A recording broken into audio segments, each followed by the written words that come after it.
Madame, Monsieur, bienvenue dans cette émission couplée RDC Environnement, Monde Vert. Vous savez, les questions environnementales se sont inscrites aujourd'hui au cœur de débats politiques, culturels et économiques avec des enjeux considérables. Nous allons parler dans cette émission couplée, comme nous l'avions dit, des questions liées au changement climatique, mais aussi à la RED, RED+, comme vous voulez. Mais aussi, nous allons évoquer la question de Kinshasa-Bopeto, l'opération Kinshasa-Bopeto, qui ferait la chronique en ce dernier moment ici à Kinshasa.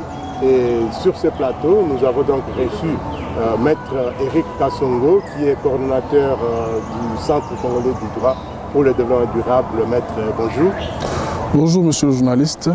Alors, sur ce plateau aussi avec moi, comme vous le savez, Monde Vert, c'est Freddy Kabengele. Freddy, bonjour. Bonjour, bonjour. Alors, Maître, nous allons commencer par cette mise au point. Les questions environnementales, comme nous l'avions dit, se sont inscrites aujourd'hui au cœur de débats politiques, mais il est remarqué aujourd'hui un engouement, un enjeu considérable. Pourquoi cette ruée vers les questions environnementales pour toutes les générations, si on peut le dire ainsi? Merci beaucoup pour la question et merci de m'avoir sur votre plateau. Je pense que l'engouement sur les questions environnementales peut s'expliquer simplement par le fait que l'actualité actuelle sur l'évolution du dérèglement climatique ou des changements climatiques est devenue un phénomène mondial. Il y a de cela 2 décennies que l'on parle de plus en plus des questions environnementales et ma foi, on ne peut considérer cet engouement que comme une chose heureuse parce que de plus en plus de parties prenantes, des forces vives au niveau du pays et aussi les autorités s'impliquent davantage dans les questions environnementales. Ça veut dire qu'ils ont compris l'enjeu, qu'il y a urgence à agir pour améliorer les choses, non seulement d'un point de vue des actions qu'il faut entreprendre au niveau d'un pays comme le nôtre, connu pour sa richesse en matière de forêt, mais aussi par rapport aux engagements que, en tant qu'État, le gouvernement a pris au niveau de rencontres internationales sur les questions liées à la protection de l'environnement ou encore à la lutte contre le réchauffement climatique. Donc je ne peux que saluer avec beaucoup de joie cet engouement qui n'est pas à considérer comme un désordre, mais plutôt à voir comme un signe de maturité, non seulement d'un peuple, mais des autorités qui ont compris que le pays doit aussi dealer avec des enjeux environnementaux pour préparer son avenir et l'avenir, comme vous l'avez si bien dit, des générations futures, parce que nous avons une responsabilité, nous de cette génération, à nous assurer que les générations futures vivront dans un monde qui soit aussi avantageux, si pas meilleur, que nous l'aurions vécu nous-mêmes aujourd'hui. Parce qu'il y a de forts risques que les générations futures soient compromises à cause de conséquences néfastes du réchauffement climatique que nous sommes en train de constater un peu ça et là et que nous subissons déjà ici au niveau de la RDC du fait du défaut d'adaptation parce que nous sommes dans un pays en développement où nous avons considéré comme un pays pauvre, où ce n'est pas toujours facile que des plans de contingence internes fonctionnent de manière à venir en aide aux sinistrés, aux gens confrontés aux dégâts environnementaux, aux catastrophes liées au changement climatique. Et donc il est de la responsabilité des autorités gouvernementales de davantage commencer à mettre la question devant pour pouvoir élaborer de manière courageuse des stratégies d'adaptation, s'inspirant de tout ce qu'il y a comme instruments juridiques et des stratégies diverses adoptées au niveau international. Alors, Maître, changement climatique, les solutions innovantes. C'est notre premier sujet de débat, mais par où commencer pour mettre sur pied ces solutions innovantes pour lutter contre les changements climatiques? Écoutez, les solutions innovantes pour lutter contre les changements climatiques ne sont pas à inventer à l'échelle d'un pays. Les solutions innovantes sont des solutions qui s'inspirent des décisions qui sont adoptées au niveau international dans des forats tels que la Conférence des Nations Unies sur les changements climatiques. au cours de laquelle plutôt les États partis prennent des mesures pour pouvoir inspirer des changements, pour pouvoir atteindre des objectifs de réduction des émissions de gaz à effet de serre. Et donc, cela s'est traduit en termes des mesures adoptées au niveau interne. Vous avez suivi l'actualité lors de la signature de l'accord de Paris, comment les États partis ont bataillé dur pour parvenir à trouver une formule magique, une formule idoine qui puisse amener les États à mettre un peu de la bonne volonté, à mettre de l'ambition dans les actions qu'ils prennent au niveau interne pour pouvoir justement rencontrer cette nécessité de la réduction des émissions de gaz à effet de serre. Parce que la génération du protocole de Kyoto a montré ses limites et ses faiblesses. Comme vous le savez, les grandes puissances n'étant pas toujours celles qui sont les plus enclins à prendre des mesures pour réduire les émissions de gaz à effet de serre. Conséquence, c'est que les rapports incessants, successifs plutôt du groupe intergouvernemental d'experts sur les climats, sont de plus en plus alarmants. Et donc, pour ne pas contraindre, ou par manque de moyens plutôt pour contraindre les grandes puissances, un consensus s'est dégagé pour que chaque pays puisse, de manière volontaire, faire des actions en démontrant comment elle entend réduire les émissions à l'échelle locale, au niveau du pays. C'est ce compromis-là qui a donné lieu à ce que vous avez entendu parler, des contributions déterminées au niveau national, pour que chaque pays puisse entreprendre des actions de réduction d'émissions. Chacun s'est montré le plus ambitieux possible pour réduire les émissions de gaz à effet de serre à un certain pourcentage. Et la somme de toutes les contributions qui ont été partagées juste avant la rencontre de Paris lors de la COP 21 a donné lieu à ce que nous avons tous expérimenté, à la signature d'un accord qui a mis tout le monde d'accord sur le fait que l'ensemble des contributions déposées par et les pays en développement et les pays développés a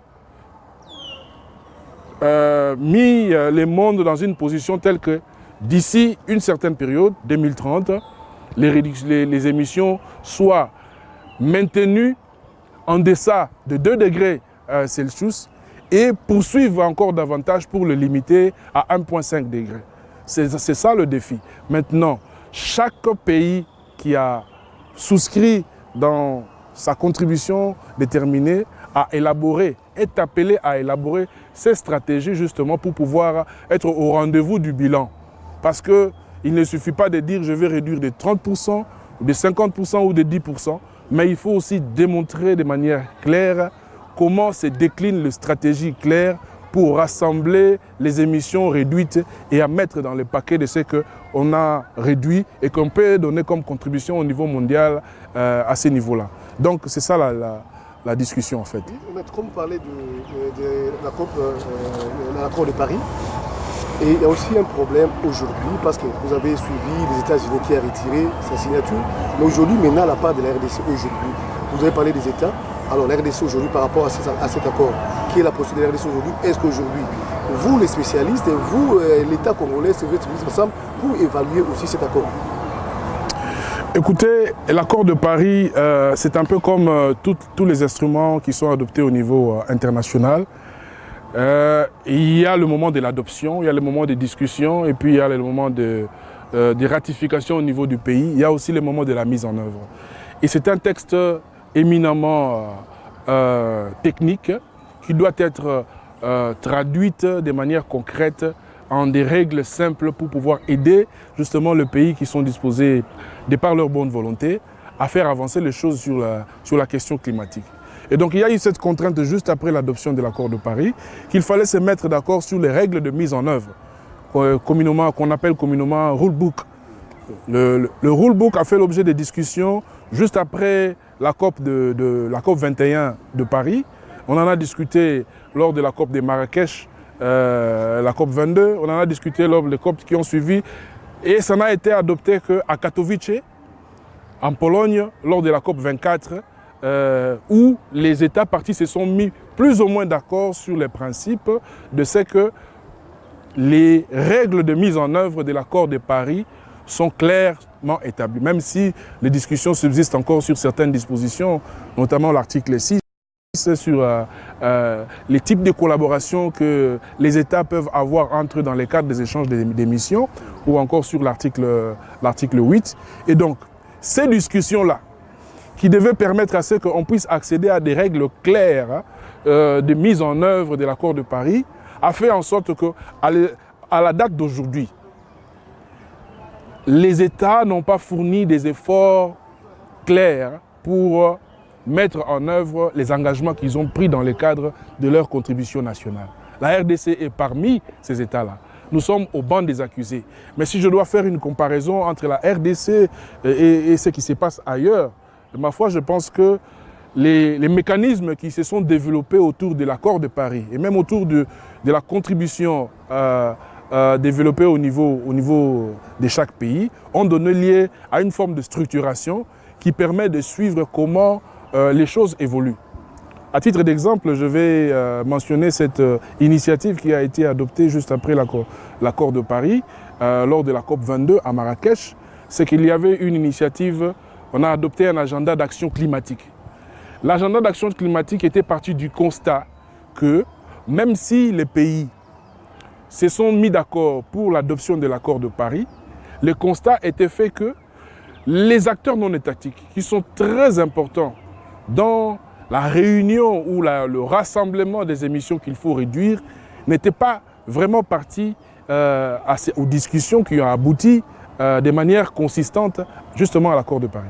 Donc il fallait faire une stratégie pour impliquer les acteurs non étatiques, on s'est compris les secteurs privés et la société civile, de manière qu'ensemble ils puissent s'impliquer aux côtés des États pour que ce ne soit pas simplement la responsabilité des États, cette question de la réduction des émissions, ainsi de suite. Et donc c'est cet agenda-là que je peux dire qui est aussi en train d'être mis en œuvre. Mais en RDC, je peux vous dire qu'à date d'aujourd'hui, il y a encore des faiblesses énormes sur l'implication, notamment des acteurs non étatiques, dans les stratégies de réduction claire des émissions de gaz à effet de serre que nous devons mettre dans le paquet des 17% que nous avons promis au monde de réduire. Qu'est-ce qui empêche? Parce qu'aujourd'hui, nous voyons les secteurs privés, par exemple l'ERA. Et aussi, deuxième question, c'est par rapport aussi au fonds vert. Parce qu'il était arrêté au niveau de cet accord, au niveau des COP21, pour les fonds verts. Où en sommes-nous avec ces fonds verts? Parce que vous êtes aussi spécialiste dans la matière, vous êtes conférencier aussi. Où en sommes-nous avec les fonds verts? Et aujourd'hui, avec le secteur privé, nous avons l'exemple d'ERA, nous avons d'autres exemples. Est-ce que ça marche avec tous ces mondes? Ça, c'est une très bonne question, mais je pense que la réponse est simple. Beaucoup de mécanismes ont eu du mal à décoller, à fonctionner à cause de l'instabilité politique que le pays a connue. Je peux vous donner un exemple, par exemple. Lors de la signature de l'accord de Paris, c'était un autre ministre. Juste après cette signature de l'accord de Paris, c'était un autre ministre. Donc, à chaque COP, vous pouvez expérimenter autant de ministres à chaque COP. Et donc, il y a certains efforts qui sont noyautés par rapport aux initiatives engagées par les prédécesseurs qui font que les choses n'avancent pas. S'agissant par exemple du Fonds vert climat. Le Fonds vert climat est un processus, est un mécanisme financier établi par les États partis à la conférence sur les changements climatiques pour donner l'occasion à différents pays en développement de pouvoir engager beaucoup plus dans la conservation et dans la préservation de l'environnement, ainsi de suite. Mais il s'est avéré que c'était un processus, c'était un mécanisme un peu lourd. Beaucoup de gens ont critiqué les conditionnalités qui étaient autour de l'accès au fonds vert climat. Il y a eu des discussions qui se sont passées à un très haut niveau pour amener à l'assouplissement de ces conditions pour permettre à ce que les gens puissent accéder à ces financements-là. Au jour d'aujourd'hui, à ma connaissance, la RDC avait réussi à faire passer sur les pipelines du Fonds vert climat environ une dizaine de projets, dont 4 étaient shortlistés et qui étaient déjà accompagnés par des agences bancaires qui devaient les accompagner. Mais la non-évolution peut être, comment je peux dire, versée dans le contexte l'instabilité générale du pays qui a vu beaucoup de partenaires au développement dans le cadre de la coopération, justement, suspendre ou stopper leur coopération avec la RDC. Je pense que ça a influencé plusieurs de ces institutions-là, notamment les mécanismes du Fonds vert climat établi par les États parties. Alors, Maître, avant de parler de questions qui sont liées à la règle, je voudrais savoir un peu, bien sûr, par rapport à la contribution nationale déterminée de la RDC, ce qui est fait jusque-là, mais la COP 25, c'est dans quelques jours, parce que toutes les décisions sont prises au niveau international à travers, entre autres, de toutes les conférences des partis. Nous serons à la 25e COP aujourd'hui, mais est-ce que vous croyez encore à ces rencontres internationales sur le climat pour discuter de que faire pour que nous puissions vraiment arriver à la réduction des émissions, nous puissions arriver à réduire le degré, parce qu'aujourd'hui, il faut que nous puissions nous limiter en tout cas à un peu moins d'1,5 degré Celsius. Mais est-ce que vous croyez encore à ces conférences internationales sur le climat, dont la COP25 qui va se tenir ici là au niveau de l'Espagne? Merci beaucoup. Écoutez, il y a des fortes raisons d'être sceptique. Pour un habitué comme moi à ces rencontres, je peux vous dire que parfois, lorsque vous y rendez, vous avez l'impression d'entendre la même rengaine. Lorsque vous entendez les discours de politique générale prononcés par les représentants des pays qui viennent là-bas, c'est pratiquement la même chose. Mais je pense qu'au-delà de ces scepticismes, nous devons continuer à y croire et à penser que ces réunions-là continueront à produire quelque chose. Nous sommes partis de très loin jusqu'à arriver où nous sommes. C'est vrai que les émissions sont en train de croître davantage année par année avec les rapports que publient les GIEC. Mais d'un point de vue instrument, nous avons avancé parce qu'il faut considérer que l'accord de Paris était une très grande avancée. Déjà, malgré le fait que c'était une très grande avancée, vous avez vu des pays, des grands pays émetteurs des émissions de gaz à effet de serre comme les États-Unis ou comme le Canada, freiner les pas sur l'accord de Paris, les États-Unis s'étant même formellement retirés de l'accord de Paris. Et donc, ça a valeur de décourager d'autres pays qui étaient pourtant disposés à être des bons élèves. Et donc, mais je pense que les États-Unis ne constituent pas le monde entier. Il y a d'autres grandes puissances qui sont en voie de prendre le leadership, justement que les États-Unis a abandonné dans la rue pour pouvoir continuer le travail de finalisation, par exemple, de ce que je vous ai dit tout à l'heure, les règles de mise en œuvre de l'accord de Paris, ainsi de suite, et l'agenda d'action climatique ou encore le programme de Nairobi, qui sont des mécanismes qui permettent de faire avancer les discussions entre parties prenantes sur différents sujets.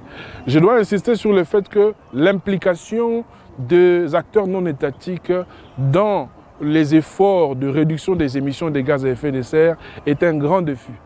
Parce qu'au jour d'aujourd'hui, si je dois prendre l'exemple de la RDC, c'est décevant de voir à quel niveau la société, je dirais la société civile ou encore les secteurs privés, n'est pas entièrement impliquée comme elle devrait l'être dans les enjeux ou dans les stratégies qui sont adoptées par la RDC dans le cadre de la réduction des émissions de gaz à effet de serre.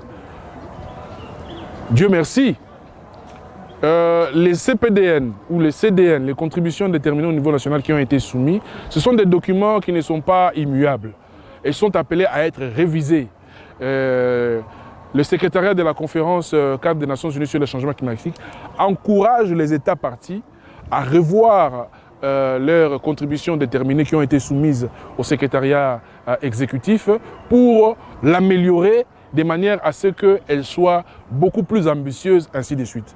C'est comme ça que j'ai espoir. Je construis l'espoir que non seulement la RDC va améliorer sa contribution déterminée au niveau national, mais elle va l'étendre cette fois-ci de manière sérieuse à aux acteurs non étatiques qui ne sont pas impliqués à ce jour.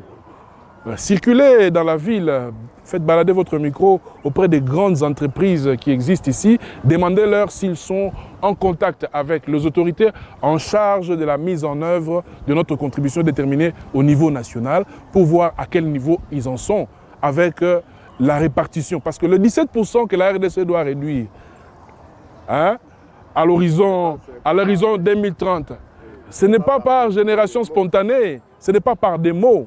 C'est un quota qu'il faut répartir sur différents secteurs. Or, aujourd'hui, même les secteurs qui sont impliqués, l'énergie, l'agriculture et les forêts ne suffisent pas.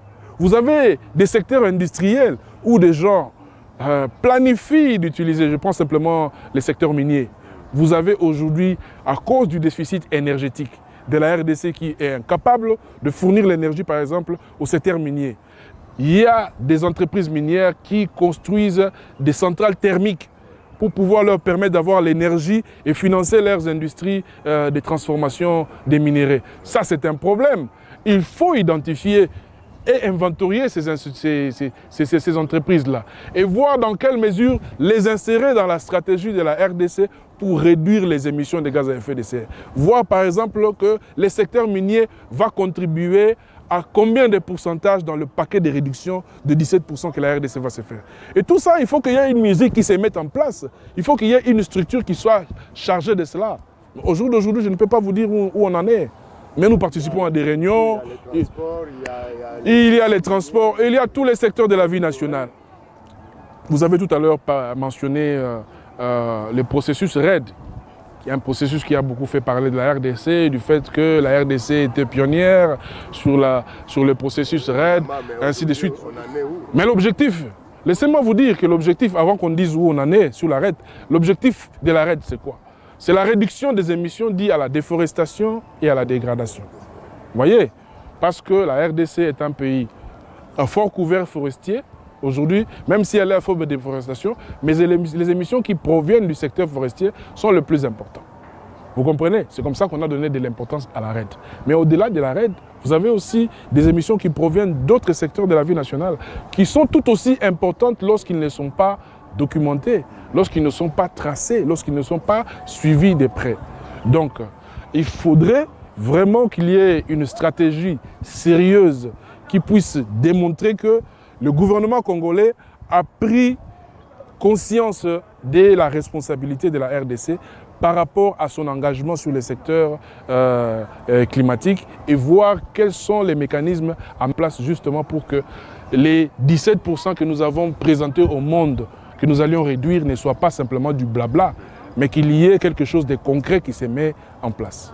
Voilà, réduction des émissions qui sont dues à la déforestation et la dégradation des forêts. Maître, la RDC, vous l'avez dit, était parmi les pays pilotes dans ce secteur. Mais est-ce que des projets existent encore aujourd'hui qui peuvent témoigner réellement que la RDC est un pays pilote dans ce secteur de la RED? Je vous répondrai en vous donnant un exemple. C'est que dans le milieu des bailleurs de fonds, dans le milieu du financement de projets, la température qui permet de savoir qu'un projet se porte bien, c'est lorsque le financement s'accroît dans ces projets-là. Vous êtes porteur d'un projet, la première année, vous bénéficiez d'un financement d'1 milliard de dollars, ainsi de suite. La deuxième année, peut-être d'1 milliard 500 000 dollars. La troisième année, de 3 milliards. Ça saute aux yeux que votre projet se porte bien. Il n'y a pas photo, il n'y a pas de commentaires à faire. Mais si la première année, vous avez bénéficié d'1 milliard de dollars, la deuxième année, on descend à 500 millions de dollars. La troisième année, vous peinez pour avoir 100 millions de dollars. Et la quatrième année, on vous propose 30 000 et 15 000 dollars. Il y a matière à réfléchir. Et c'est dans cet état que se trouve à peu près le processus RED, qui est devenu un parent pauvre des bailleurs. Nous avons été pionniers dans les montages de projets pilotes RED, ainsi de suite. Moi, sans faire de commentaires, je vous renverrai au bailleur de fonds principal de ce projet pilote RED, qui est la BAC. La Banque africaine de développement a été pionnière dans le financement des projets pilotes RED. Vous pouvez aller dans le site de la BAD pour voir dans quel état se trouvent ces projets-là. Est-ce que le financement s'est accru ou bien le financement a baissé? le financement ne s'est pas accru malheureusement. Parce que si la RED s'est portée bien, on aurait assisté avec le fort couvert forestier que nous avons dans notre pays à la multiplication de projets RED. Ce qui n'est pas le cas parce que ceux qui étaient déjà montés peinent aujourd'hui à subsister. La raison principale, ce n'est pas forcément le fait que les bailleurs de fonds se soient découragés à financer les processus RED, même s'il y a aussi un débat là-dessus, parce que les bailleurs de fonds qui sont essentiellement constitués des pays développés ont vu d'un mauvais œil l'interprétation qu'on a fait du processus RED, que les États devaient être payés pour des forêts qui existaient déjà du simple fait de leur conservation. Donc s'il y a des gens qui ont commencé à combattre déjà le processus RED d'une certaine façon, ce sont déjà ceux qui avaient accepté l'idée que voilà, on peut aller dans ce processus-là. Mais un deuxième problème, c'est aussi le problème de management du projet au niveau interne. Le processus RED a été mis en place sur le fond d'un décret. Ce décret-là n'a été que partiellement exécuté. Ce décret-là était censé être exécuté de manière interministérielle. Il y a, à un moment donné, il y a eu cassure du fait qu'il n'y avait pas de communication claire entre le comité national RED, qui était plutôt institué par les décrets, et la coordination qui devait travailler là-dessus. De sorte qu'il y avait une difficulté au niveau du gouvernement d'endosser facilement tout ce qui se faisait au niveau de la coordination nationale RED. La conséquence, puisque les bailleurs de fonds sont témoins de tout ça, ils voient. Moi, je suppose qu'il y a eu un certain découragement au niveau des bailleurs, de constater qu'au niveau des plus hautes autorités du pays, il n'y avait pas une prise de conscience, une prise sérieuse de ces processus RED. Les résultats, et ce que nous constatons aujourd'hui, en dehors de la manne qu'avait bénéficié le FIP dans le cadre de financement de 60 millions de dollars qu'ils avaient reçus, je me demande s'il y a eu encore un autre financement. Pendant que d'autres pays tels que, au temps fort de la RED, d'autres pays tels que le Brésil qui vient en premier avaient réussi à mobiliser plus d'1 milliard de dollars, nous, tout ce que nous avions réussi à avoir jusqu'à présent, c'est les 60 millions de dollars et l'enveloppe là, je ne sais pas si elle va tendre à être, elle va être renouvelée. Donc ça, c'est déjà un problème. La difficulté aujourd'hui, c'est que la CNRED ne fonctionne plus comme elle fonctionnait. Nous avons le FONARED qui a été mis en place de manière très controversée parce qu'il y a eu beaucoup de confusion dans les règles établissant le FONARED qui fait qu'il y a un dysfonctionnement technique qui fait que même si le FONARED existe aujourd'hui, il va avoir du mal à évoluer dans le sens qu'il avait été imaginé. Parce que la manière dont elle a été mise en place a donné lieu à des confusions et à des controverses qui font que... Oui, mais justement, les fonds CAFI, on peut les verser aussi dans le cadre de la méfiance développée par les bailleurs de fonds. Les fonds CAFI, c'était...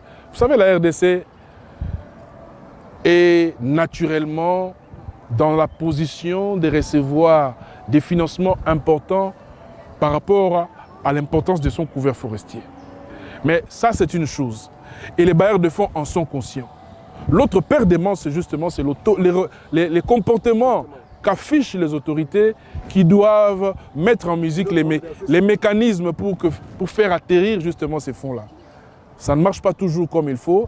Il y a manque d'ambition, il y a manque de sérieux et qui fait que parfois, on n'aboutit pas toujours, manque de suivi, déficit d'endossement au niveau des autorités gouvernementales pour des projets aussi importants. Et donc, nous avons des petits pays qui viennent nous voler la vedette sur des thématiques pour lesquelles nous devions être des champions, ainsi de suite. Voilà. Maître, nous préparons déjà pour la COP25, mais aussi comme sérieux les participants. Souvent, les spécialistes, vous, les spécialistes et d'autres gens restent au pays. Et nous voyons aussi la délégation qui nous accompagne, les gens sont à court des matières. Comment pallier à ces situations? Aujourd'hui, nous avons un gouvernement, aujourd'hui, nous avons de nouvelles autorités au pays. Qu'il faut-il faire maintenant pour ici, enfin, dans cette COP25? Écoutez, la réponse est simple. Il faut renforcer l'administration. L'administration, c'est quoi? L'administration, ce sont les experts les experts que vous avez au niveau de l'administration. Je ne parle pas seulement de l'administration du ministère de l'Environnement, mais l'administration de tous les ministères qui sont impliqués dans les questions de changement climatique. Aujourd'hui, vous avez encore des gens qui continuent à penser que lorsqu'on parle du changement climatique, ça ne concerne que le ministère de l'Environnement. C'est vraiment n'importe quoi que de réfléchir comme ça. C'est une thématique qui est transversale, comme on dit. Elle intéresse divers ministères. Et donc, il faudrait renforcer justement la capacité de ces gens-là qui travaillent dans l'administration à pouvoir développer une certaine permanence, une certaine régularité dans leur fréquentation de ces institutions-là. Il ne s'agit pas seulement, nous sommes en retard par rapport à la mise en œuvre de beaucoup des mécanismes internationaux, pas seulement dans le cadre de la Convention cadre sur les changements climatiques, même dans la Convention sur la biodiversité biologique, nous sommes en retard. La Convention sur la lutte contre la désertification, nous sommes en retard. Parce que sur des divers protocoles qui ont été adoptés et qui ont fait que, comparativement à d'autres pays, les avancées que les autres pays ont connues, nous n'avons pas connu ça. Pourquoi? Parce qu'il y a un tel clientélisme à un niveau et l'instabilité politique qui fait que celui qui part aujourd'hui participer à la COP25, parlons de la COP25, hein? On appelle la COP bleue parce qu'elle va être focus sur les enjeux océaniques, ainsi de suite, tel que le gouvernement chilien l'avait souhaité. Même si ça se passe à Madrid, on va garder la même thématique de la COP bleue pour donner l'importance à tous ces enjeux océaniques. À la COP bleue, vous allez voir un énergumène qui va assister pour la première fois, avec la signature du ministre qui signe pour lui un ordre de mission pour aller participer. Mais cette personne-là, elle est bien heureuse, c'est un représentant de la République démocratique du Congo.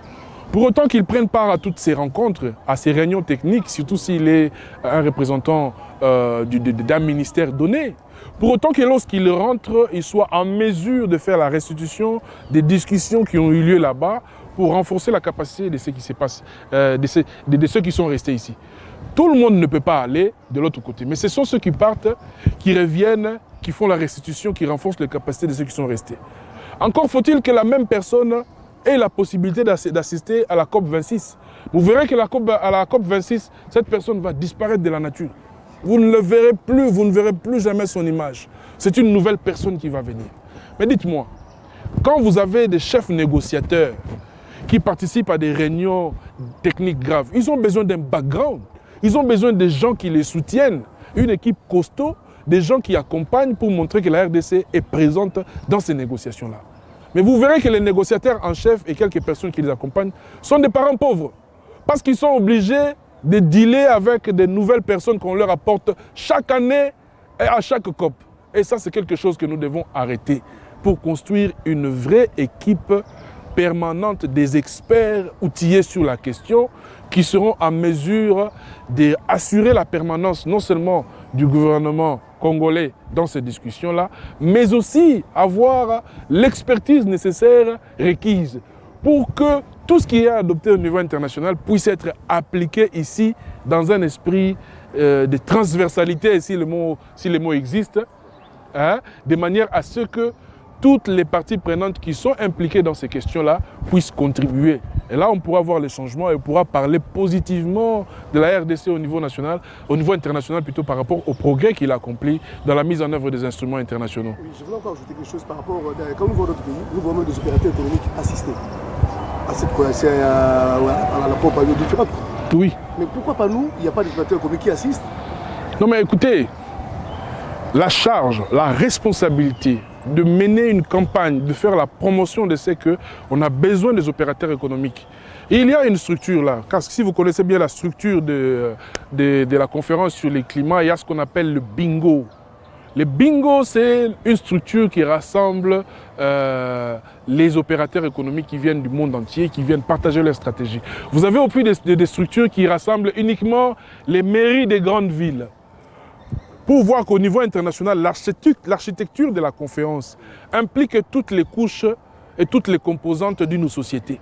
Vous avez des villes, vous avez les jeunes, vous avez les femmes, vous avez la corporation des travailleurs, vous avez les opérateurs économiques, ainsi de suite, qui viennent partager leur stratégie.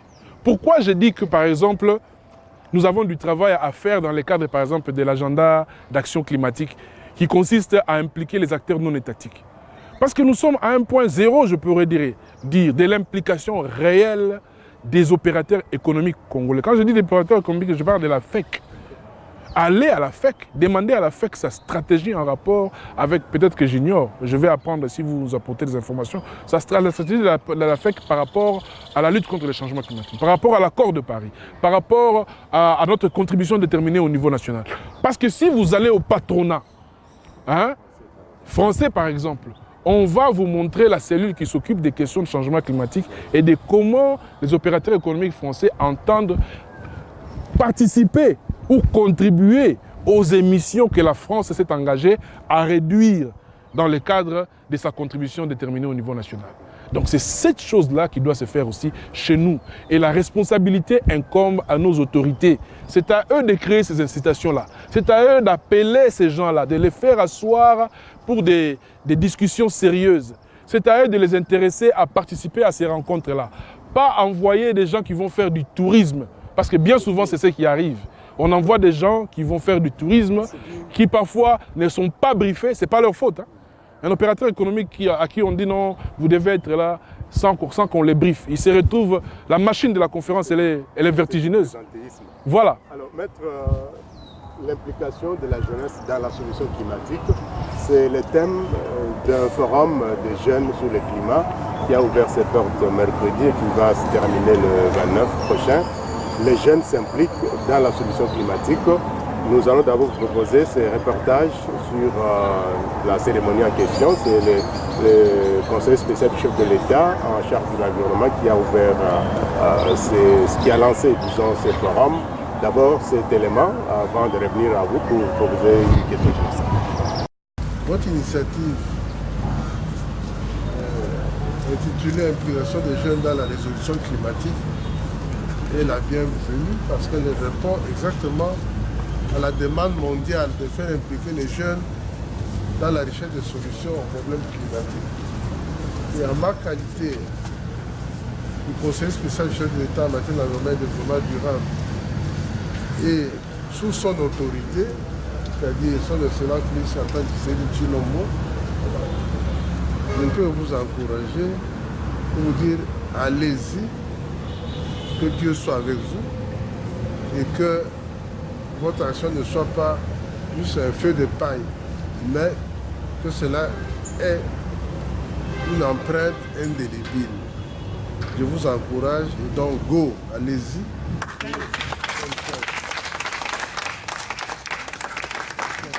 C'est parti pour le 3e forum des jeunes sur le climat FOGEC 3. Le conseiller spécial du chef de l'État en charge de l'environnement et développement durable a donné les goûts. Première activité de cette 3e édition du FOGEC, une caravane à vélo et à pied, lutte contre les énergies fossiles oblige. Partie du bâtiment du gouvernement sur le boulevard Triomphal, point de chute de cette caravane, le jardin botanique de Kinshasa, toute une symbolique. Que nous nous disons, la question de la lutte contre les réchauffements climatiques, c'est une question qui concerne également les jeunes. Et donc, les objectifs poursuivis ici, nous voulons lancer les messages à la population congolaise que voilà, les jeunes sont là, ils sont capables, ils sont en train de travailler dans ces secteurs. Et parce que c'est une question de responsabilité. On est jeune aujourd'hui, on va vieillir demain, mais il faudrait léguer un héritage meilleur sur le plan environnemental pour des générations futures. On doit s'impliquer sur les résolutions climatiques et la particularité, c'est cet engagement des jeunes pour faire ce que nous appelons la contribution déterminée nationale des jeunes, que nous on appelle CDNJ. Parce qu'au niveau national, nous avons la contribution nationale déterminée, mais les jeunes ont voulu aussi ajouter leur truc, c'est la contribution déterminée nationale des jeunes, CDNJ. Et dans cette contribution, on veut seulement amener des jeunes qui puissent poser des actes irresponsables. Moi-même voulu ces messages-là, je pense qu'un environnement sans pollution, c'est possible. Donc, il suffit juste que chaque personne ait la responsabilité des éco-gestes. L'activité qui vient de se dérouler tout à l'heure a été initiée pour, n'est-ce pas, rappeler à la jeunesse, inculquer à cette jeunesse-là une mentalité nouvelle. Comment gérer notre planète? Parce que si l'on continue à l'allure où les choses vont, vite, nous allons déboucher sur une catastrophe. Pour ce forum, le jeune s'implique pour apporter une solution aux questions du changement climatique et ainsi léguer un environnement sain aux générations futures. Nous avons parlé des questions liées au changement climatique, mais aussi la mobilisation mondiale ou congolaise même avec les jeunes sur les solutions à adopter pour la réduction des émissions de gaz à effet de serre ou encore la réduction des émissions dues à la déforestation, à la dégradation des forêts. Tout ça mis ensemble, maître, est-ce que nous avons encore de l'espoir de réduire réellement les émissions de gaz à effet de serre pour prétendre être en dessous d'1 degré Celsius pour que nous puissions léguer aussi une planète vivable aux générations futures? Écoutez, je vais vous répondre en paraphrasant un grand homme d'État africain, c'est Nelson Mandela. Nelson Mandela a dit que le changement signifie la passation d'une situation inférieure à une situation supérieure. La RDC vient de vivre la première transition pacifique. Donc il y a eu un changement à la tête de l'État. Vous voyez, les nouveaux chefs d'État montrent des signes d'espoir, même si nous sommes encore sceptiques. Et donc, partant de cela, je peux dire qu'il y a de l'espoir. Mais il reste à voir, parce que nous devons, comme je le venais de dire tantôt, élaborer des stratégies sérieuses à long terme, sérieuses et transversales. On doit arrêter cette pratique que nous avons. Lorsque une question est transversale, c'est une institution seule qui s'en occupe, qui s'en accapare, comme si c'était son bien privé, en laissant d'autres institutions qui sont pourtant appelées à s'impliquer et à travailler ensemble. Ça donne lieu à des stratégies à peu près. On essaye au lieu d'agir. Donc, pour que nous puissions vraiment garder l'espoir, il faut que les stratégies qui vont être proposées dans ce domaine-là soient des stratégies à la fois solides, pérennes et impliquent tous ceux qui doivent être impliqués pour que ça soit garanti d'un succès. On va terminer avec cette déclaration d'un Amérindien qui dit « Lorsque l'homme aura coupé le dernier arbre, il aura pêché le dernier poisson. Il aura fait ceci en dernier ressort, il s'apercevra que l'argent n'est pas comestible. » Maître, qu'est-ce que vous pouvez dire par rapport à cette assertion pour conclure l'émission? Ça veut dire qu'il faut développer des stratégies de conservation, des stratégies de résilience et à l'échelle vraiment au niveau du gouvernement. Et ce sont des stratégies qui doivent s'articuler autour de tous les secteurs de la vie nationale, surtout des secteurs des ressources naturelles qui sont des ressources épuisables que nous devons conserver. On doit avoir une stratégie pérenne sur la manière dont on gère l'eau. On n'a pas parlé de l'eau ici, c'est un sujet important aussi sur la manière dont on gère notre eau. On doit avoir une stratégie pérenne sur la manière dont on gère notre sol et notre sous-sol, comment on fait l'affectation de nos terres. On doit avoir une stratégie pérenne sur la manière dont on gère notre couvert forestier, parce qu'il n'y a pas encore une stratégie claire. On doit avoir une stratégie par rapport aux questions de l'énergie pour savoir qu'est-ce que l'on prévoit d'ici 20 ans, d'ici 30 ans à atteindre dans les secteurs de l'énergie, ainsi de suite. Donc, travailler de manière à pousser les autorités à élaborer justement ces stratégies à long terme, qui vont faire en sorte que nous gérerons rationnellement les ressources naturelles que nous avons en ayant un regard fixé sur le futur pour faire de la vie de cette génération-ci et de la génération à venir quelque chose de paisible et de tranquille. Maître, merci beaucoup. C'est donc par ces commentaires de l'Amérindien Setting Bull que nous clôturons cette émission. Merci également à Fidi. Et merci Ruben.